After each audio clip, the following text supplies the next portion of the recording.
ही दोस्तों, कैसे हैं आप सब। जल्द ही डार्क रोमांस और फैंटेसी से भरी नोवेल ऑडियो बुक आ रही है। उसके लिए मेरे चैनल को सब्सक्राइब करना ना भूलें दोस्तों। कमेंट में बताओ आप सब कितने एक्साइटेड हैं।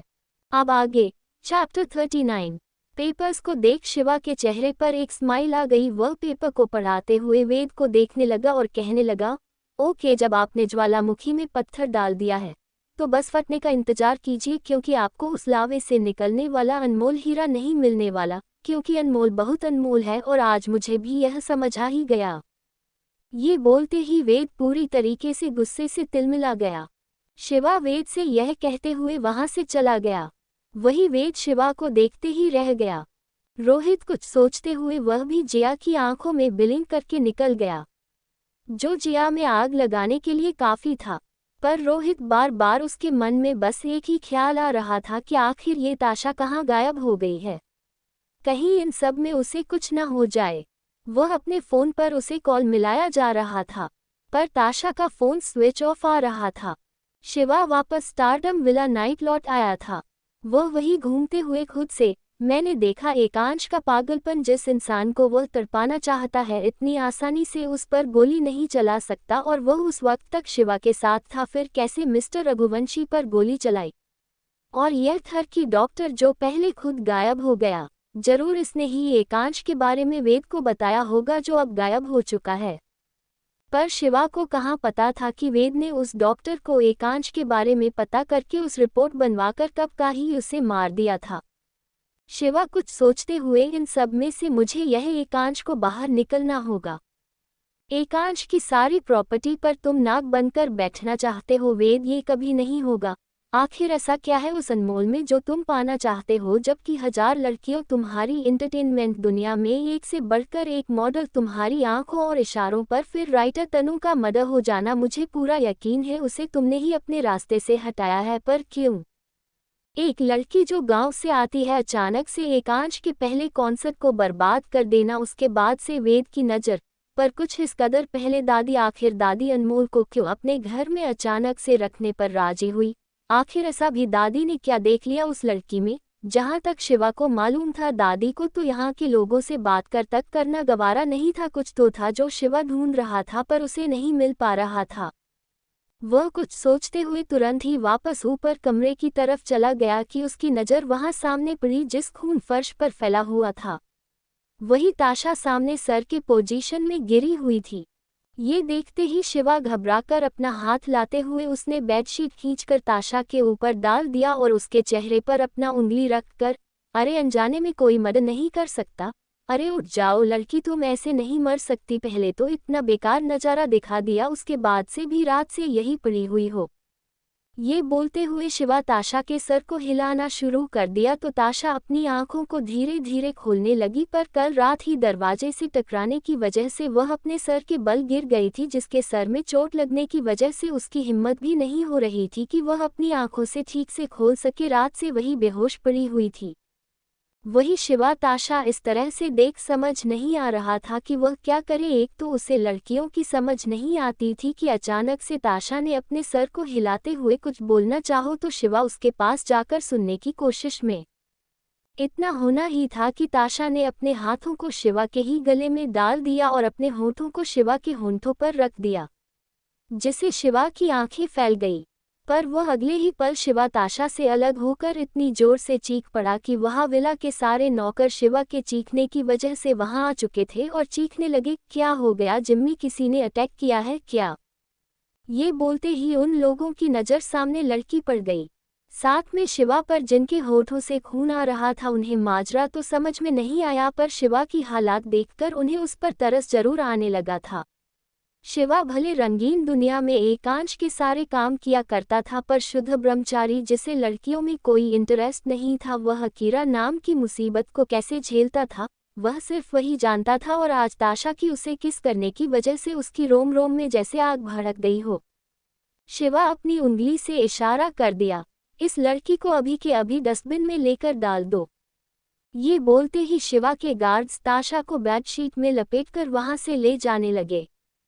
शिवा अपनी उंगली दिखाते हो, अरे बेवकूफ, कहाँ लेकर जा रहे हो? एक बॉडीगार्ड अपना मुंह बनाते हुए डस्टबिन में डालने, आप ही ने तो कहा। ये सुनते ही शिवा ने अपने सर पर हाथ रख लिया। वह समझ नहीं पा रहा था उसकी जिंदगी में क्या ऐसे ही बेवकूफ़ लोगों से सामना होता रहेगा। एक तो वह एकांश के हरकतों की वजह से परेशान रहता है, अब ये गार्ड और ये लड़की।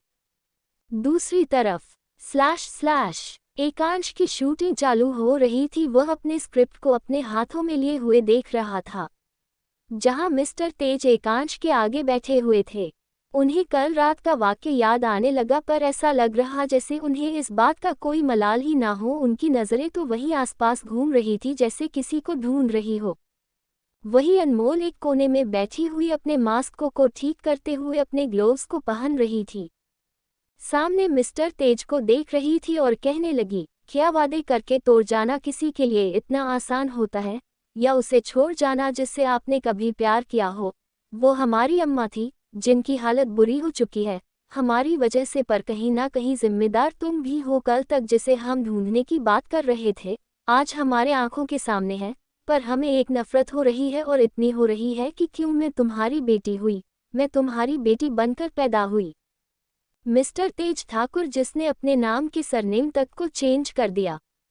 तो क्या उन्होंने पहले से ही दूसरी शादी कर रखी थी? क्योंकि अकीरा और अनमोल दोनों ही लगभग एक ही उम्र की थी, और अकीरा 19 की तो अनमोल 18 की। इसका मतलब साफ था, अनमोल के डैड का उन्हें छोड़ जाना वादे करके एक इत्तेफाक नहीं, अपने लिए कुछ करना नहीं, बल्कि धोखा था। किसी ने ठीक ही कहा है, धोखा तो लोगों का भला करके ही दिया जाता है, जो अनमोल की फैमिली से खुद उसके बाप ने किया। अनमोल ये सब कुछ सोच ही रही थी कि अचानक से उसके गले पर किसी ने अपनी उंगलियां रख दिया, तो अनमोल डरते हुए सामने देखने लगी। तभी एकांश ने अपना हाथ अनमोल के सर के ऊपर रखते हुए, मेरी काफ़ी कहाँ है शुगर लिप्स, आज की तुम्हारी पूरी पेमेंट कट, पिछले आधे घंटे वेट कर रहा हूँ, किसके ख्यालों में खोकर तुमने मेरी काफ़ी को मिस कर दिया। अनमोल हकलाते हुए वह तुरंत ही अपना हाथ एकांश के सीने पर रखते हुए, है कोई बस जिसका ख्याल करके हमें खुशी मिलती है। अब पहले तो आप हमसे दूर हो जाए, पसीने की बदबू आ रही है आपसे, ऐसा लगता है। एकांश तुरंत अनमोल के और पास आते हुए, ओ लगता उसे मारने की जल्दी है, और ऐसा लगता है जैसे मैं तुम्हें हिप्नोटाइज कर रहा हूँ शुगर लिप्स, और तुम्हारी नज़र मुझसे नहीं हटती ही नहीं, तो ये खुशबू मुझसे दूर जाने का बहाना नहीं, पास आने का है। ऐसा लगता है तुम्हें मेरी आदत न हो जाए। ये सुनते ही अनमोल तुरंत ही अपना मास्क नीचे करते हुए, ऐसा क्या लगता है मुझे आपकी आदत होगी? ऐसा कुछ भी नहीं होगा, आप मुझे बिल्कुल भी पसंद नहीं। ये बोलते ही अनमोल अपनी आंखें दिखाने लगी, तो एकांश में को फिर से वही जवाब सुनकर अनमोल को घूरने लगा। अचानक अनमोल के होठों पर एक स्माइल आ गई। उस स्माइल को देखते ही एकांश के दिल में जैसे एक बार फिर से अनमोल उतर गई हो। कितना चाहत है एकांश को अनमोल इस स्माइल से उसे देख सके कि वह तुरंत ही अपना गर्दन पीछे करते हुए उसकी नज़र आर्यन पर पड़ी, और फिर से एकांश ने अपना हाथ वही दीवार पर मार दिया और कहने लगा, तुम्हें मेरे लिए आज लिस्ट से कोई अच्छी सी लड़की के साथ डेट फिक्स करना है, और उससे पहले मेरी काफ़ी। अनमोल हाँ में अपना चेहरा हिलाते हुए उसकी होठों की स्माइल जैसे जाने का नाम ही न ले रही होगी। एकांश गुस्से के साथ ही जाकर अपने चेयर पर बैठ गया। वही अनमोल तुरंत ही एकांश की कॉफ़ी को उसने कॉफ़ी मशीन से मेक करना शुरू कर दिया। वह तुरंत ही भागकर एकांश के पास लेकर गई, तो एकांश तुरंत ही अपनी उंगली से इशारा करते हुए अनमोल कॉफ़ी के मग को देखने लगे, जिस पर हल्का सा कॉफ़ी बाहर लग गया। अनमोल उसे टिश्यू पेपर से साफ करने लगी, पर एकांश अपना दांत पीसते हुए, दूसरी लेकर आओ। अनमोल ज्यादा ध्यान न देते हुए वह भागकर फिर से वापस कॉफ़ी मशीन के पास जाकर काफ़ी मेक करने लगी। वह वापस से लेकर आई। अनमोल दंग रह गई कि इस बार एकांश ने अनमोल को बिना देखे ही वापस लेकर आओ दूसरी, मुझे ये कप बिल्कुल पसंद नहीं। अनमोल इस बार अपना दांत पीसते हुए वह वापस से कॉफ़ी मशीन के पास जाकर उसे बनाने लगे। वह भी आधे रास्ते नहीं आई थी कि बिल्कुल कड़वाहट के साथ आवाज़, वापस लेकर आओ, तुम्हारा वक्त बिल्कुल भी प्रोफेशनली नहीं है। अनमोल खुद को देखने लगी। उसने ड्रेसअप से लेकर सब कुछ एकांश के हिसाब से ही किया हुआ था, पर हाई हील्स पर चलने की वजह से अब उसका सर चक्कर आने लगा था बार बार एक ही काफ़ी को बनवाना। अनमोल बस समझ गई, एकांश ये सब कुछ जानबूझकर कर रहा है, पर वो कहाँ हार मानने वाली थी। अनमोल वापस से काफी लेकर आई थी कि उसकी नज़र खाली चेयर पर पड़ी थी जहां एकांश जा चुका था। गार्ड ने आकर अनमोल से, आप काफी ऊपर के फ्लोर पर लेकर जाए, वहां ट्रेस पर शूटिंग हो रही है। सर ने कहा है 5 मिनट है आपके पास। अनमोल दांत पीसते हुए टेरेस की तरफ मुड़ी कि उसकी नज़र लिफ्ट पर पड़ी जो कि बंद हुई पड़ी थी। तो क्या उसे सीढ़ियों से जाना होगा? उसने घड़ी में वक्त देखना शुरू किया जिसमें एकांश ने उसे बिल्कुल 5 मिनट दिया था ऊपर आने के लिए। अनमोल सब कुछ समझ रही थी कि यह सब कुछ एकांश का उसे परेशान करने तरीका है। अगर उसने यह नहीं किया तो आज उसकी सैलरी कट हो जाएगी। तो वह अस्पताल के अपने मॉम के लिए चार्ज कैसे पे करेगी? उसका अपने जॉब के दूसरे ही दिन ये हालत हो गई तो वह कैसे 3 महीने तक इस इंसान के लिए असिस्टेंट का काम करेगी? अनमोल ने बस सोच लिया कि वह भागकर टेरेस पर जाएगी और डायरेक्ट इस गर्म कॉफी को बिल्ली के मुंह पर फेंकेगी। तब उसे एहसास होगा उसने कितना भगाया है बिल्ली ने उसे। अनमोल बस बिना कुछ सोचे बस सीढ़ियों पर चले जा रही थी। कप से 1-2 बूंद कॉफी भी छलक करके उसके हाथों पर गिरते जा रहा था पर जैसे उसकी कोई महसूस ही ना हो। अनमोल बस अब ऊपर आने ही वाली कि अचानक सामने खड़े शख्स को देखकर उसके हाथों से काफी नीचे जा गिरा और अनमोल का पैर पर सीढ़ियों से लड़खड़ा गया। हब्बी किथे चली जाने से पहले तुम सब कमेंट करती कि नहीं lollipop lollipop ghost cooking knife. Bye दोस्तों, मिलते हैं नेक्स्ट चैप्टर में। आगे क्या होगा जानने के लिए बने रहे और मेरे चैनल को सब्सक्राइब करना ना भूले। चैप्टर 40। अब आगे। अनमोल भागते हुए सीढ़ियों से जैसे ऊपर पहुंचने वाली थी कि अचानक से सामने खड़े शख्स को देखकर उसके हाथों से कॉफी का कप छूटकर नीचे जा गिरा और उसके पैर भी सीढ़ियों से लड़खड़ा गए। तभी अचानक किसी ने उसे पीछे से संभाल लिया जहां वेद खड़ा हुआ था और आगे मिस्टर तेज। वेद अनमोल की तरफ देखते हुए, ठीक हो अनु? मिस्टर तेज ने अनमोल के हाथों को पकड़कर अपने रुमाल से उसे साफ करना शुरू कर दिया जहां कॉफी के बूंद से उसके हाथ रेड हो चुका था। मिस्टर तेज अनमोल के हाथ पकड़कर दूसरी तरफ ले जाने लगे तो वेद ने अनमोल के हाथों को पकड़ मिस्टर तेज से सख्त लहजे में, मिस्टर तेज अनु को आप कहाँ ले जा रहे हैं? कहीं फिर से उसे थप्पड़ मारने का इरादा तो नहीं, या इसे आप अपनी पर्सनल प्रॉपर्टी समझ रहे हैं? मिस्टर तेज अपनी आंखें दिखाते हुए वेद से, वेद बेहतर होगा कि तुम मेरे बीच में न आओ, तुम्हारा अनमोल से कोई रिश्ता नहीं पर मेरा जरूर है। ये सुनकर वेद की आंखें छोटी हो गई।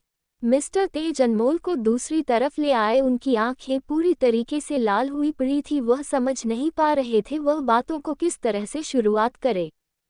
तभी अनमोल वहां से जाने लगी तो मिस्टर तेज ने फिर से अनमोल के हाथों को पकड़ लिया। अनमोल अपना हाथ छुड़ाते हुए, रहने दीजिए, इसकी कोई जरूरत नहीं, आपके थप्पड़ और आपकी बोली गई बातों को मैंने माइंड नहीं किया है। ये बोलते ही अनमोल की आंखों से आंसू गिरने लगे तो मिस्टर तेज ने अनमोल के हाथों को थाम लिया और कहने लगे, अनु। ये सुनकर अनमोल ने अपनी आंखों को बंद कर लिया। मिस्टर तेज अपना हाथ अनमोल के सर पर रखते हुए बोलने के हुए तो मिस्टर तेज की तरफ अनमोल घूमते हुए, अनमोल ठाकुर नाम है मेरा, लखनऊ से हूँ। मिस्टर तेज, हाँ, मैं अपना चेहरा हिलाते हुए एक स्माइल। उन्होंने अपना हाथ अनमोल के चेहरे पर रख दिया और कहने लगे, मुझे माफ कर दो बेटा, मैं तुम्हें वह सब कुछ नहीं कहना चाहता था।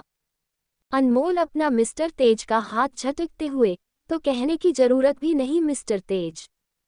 मिस्टर तेज ये सुनकर अपने गले को संभालते हुए, बेटा प्लीज ये भूल जाओ जो मैंने कहा, और यहाँ किसी को भी मत बताना कि मैं तुम्हारा बाप हूँ जैसा कि तुम जानती हो।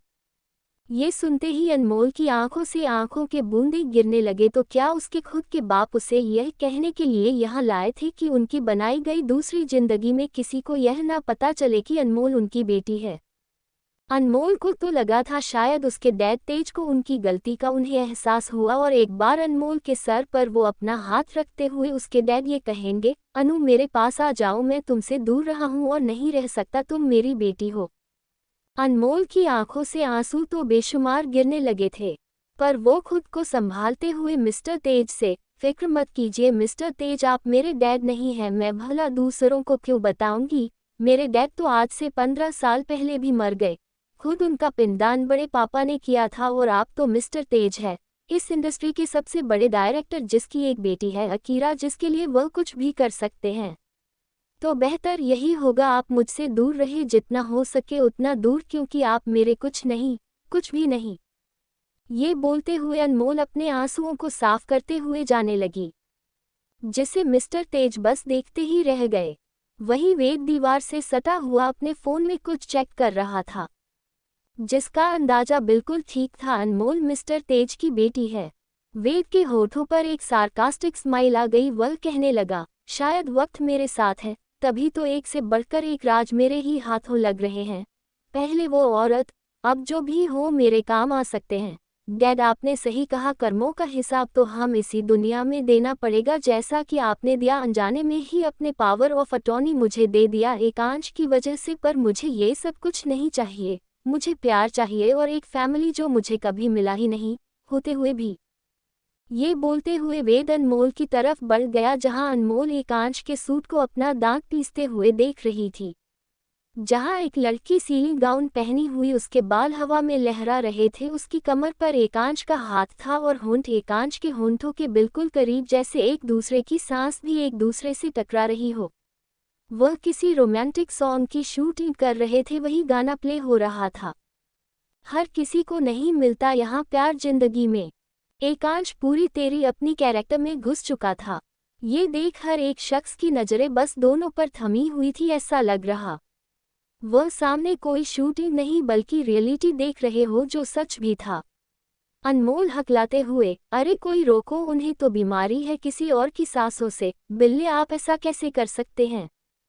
ये बोलते हुए अनमोल आगे बढ़ी कि उसके सामने कोई शख्स आ गया। ये देखकर अनमोल ने अपना दांत पीसना शुरू कर दिया और सोच में पड़ गई, उसे इन सब से क्या लेना देना, अच्छा ही हो किसी और के सांसों से यह बिल्ला मर ही जाए। तभी मिस्टर तेज को देखकर अनमोल अपने आंखों से आंसू साफ करते हुए अपने हाथ को देखने लगी, जो जला हुआ था, पर उसके हाथ काफी नहीं थी। वह अपने पैरों को देखने लगी, जिसमें चलते चलते अब हाई हील्स से उसके पैर भी रेड हो चुके थे कि अचानक कट की आवाज आई। एकांश अपनी कॉलर को ठीक करते हुए अनमोल को देखते हुए उसके पास आने लगा कि वेद अनमोल का हाथ पकड़ते हुए, चलो तुमसे कुछ बात करनी है। अनमोल वेद को वहां देखकर थोड़ी सहम सी गई। वेद अनमोल को वहां से लेकर जाने लगा। वेद अनमोल को वही शूटिंग वाले छोटे से रेस्टोरेंट में ले आया, जहां एक्टर्स के लिए खाने को पूरी तैयारी की गई थी। वेद वही चेयर पर बैठते हुए आए, आई नो मिस्टर तेज से तुम्हारा क्या रिश्ता है? अच्छा जवाब दिया तुमने, मेरे ख्याल से तुम्हें उनके पास बिल्कुल भी नहीं जाना चाहिए जो इंसान ये कहे कि। ये सुनते ही अनमोल अपनी जगह से खड़ी हो गई और थोड़े गुस्से के साथ, तो क्या आप मेरा पीछा कर रहे हैं? आपने वह सब कुछ क्यों सुना? क्या आपको किसी ने सिखाया नहीं? चोरी छुपे किसी की बातें नहीं सुनते। अनमोल को गुस्से से नाक लाल हो चुका था, जिसे वेद हंसते हुए वह अनमोल के सिचुएशन को समझ गया। वह अपने हाथों से उसे इशारा करके, अनु सॉरी, क्या तुम्हें भूख लगी है?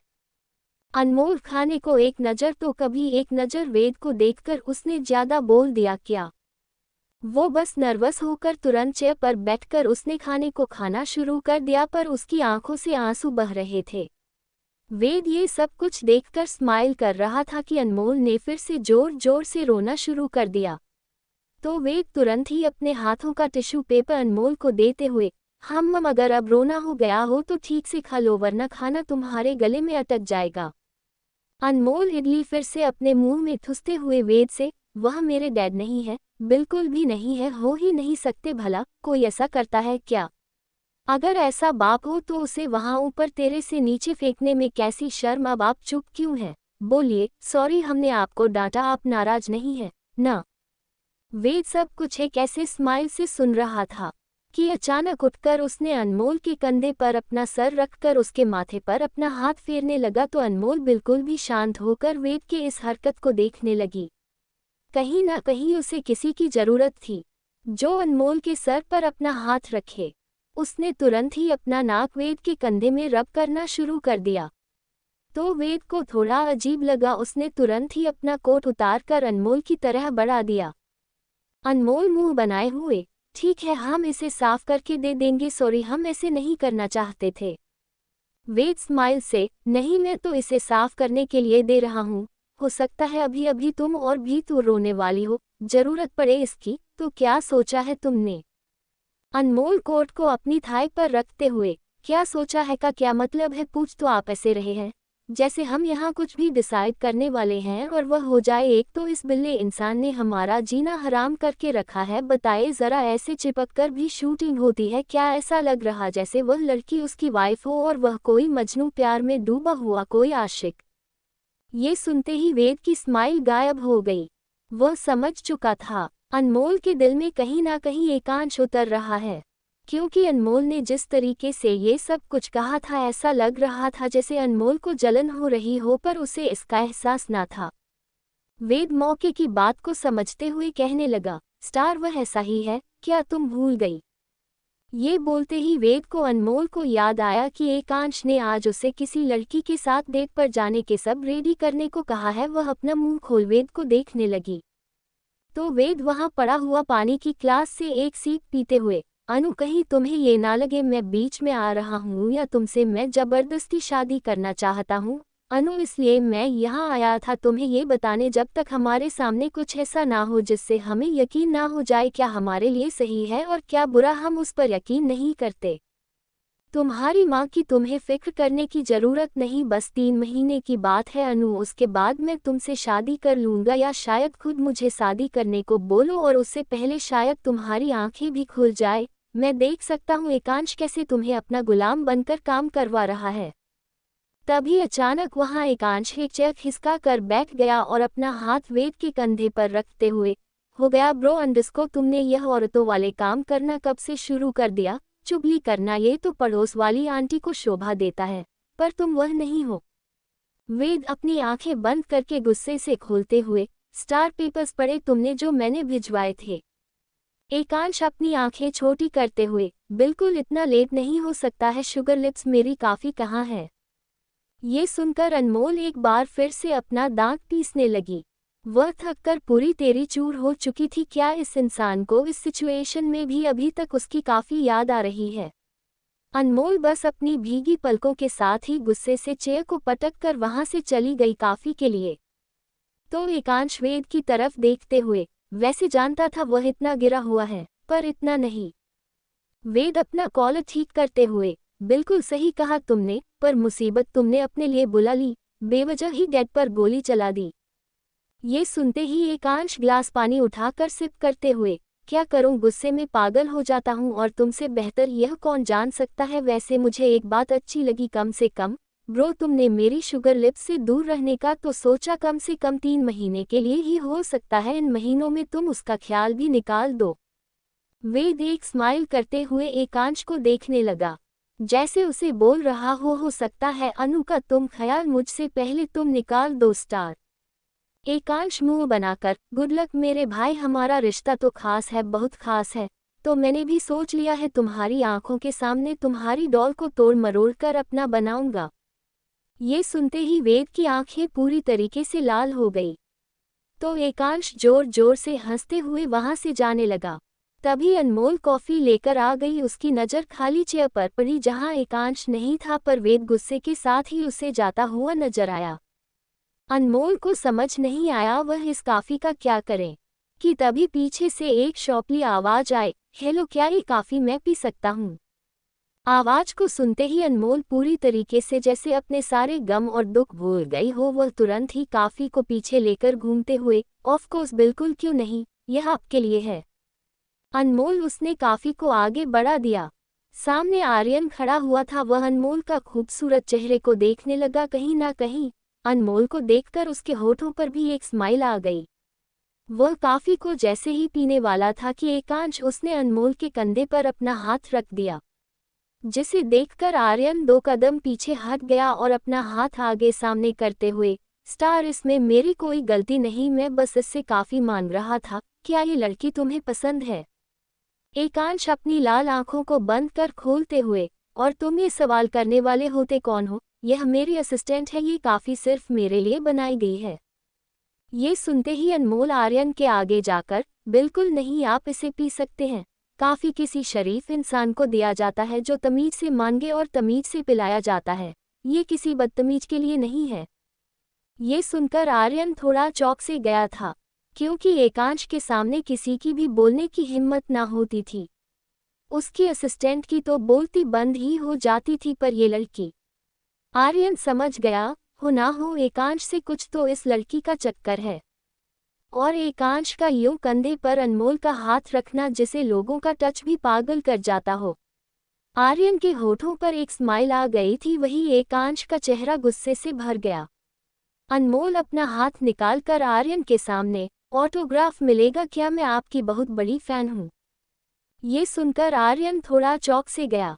वह तुरंत ही अपने जेब से पेन निकालकर अनमोल की तरफ स्माइल से आगे बढ़ा ही था कि एकांश ने आर्यन का पेन लेकर उसके हाथों में कुछ इस कदर मारा कि उसकी हथेली के आर पार हो गया और अनमोल वही डर से कांप गई। बाय दोस्तों, आगे क्या होगा जानने के लिए बने रहे। मेरे चैनल को सब्सक्राइब करके जाओ प्लीज़ यार।